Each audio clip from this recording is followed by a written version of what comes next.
হরে কৃষ্ণ।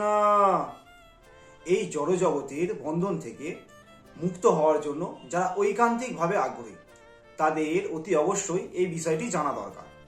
ব্রহ্মা সহ বিভিন্ন দেবদেবীরা কখনো কাউকে মুক্তি দান করতে পারেন না।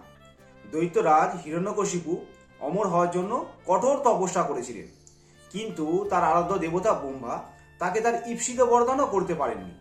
তাই বিষ্ণুকেই কেবল বলা হয় মুক্তিপাদ, অর্থাৎ পরমেশ্বর ভগবানই কেবল মুক্তিদান করতে পারেন, আর অন্য কাউকেই মুক্তিপাদ বলা হয় না।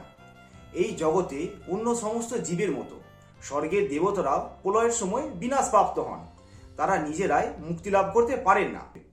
সুতরাং তারা তাদের ভক্তদের কি করে মুক্তিদান করবে?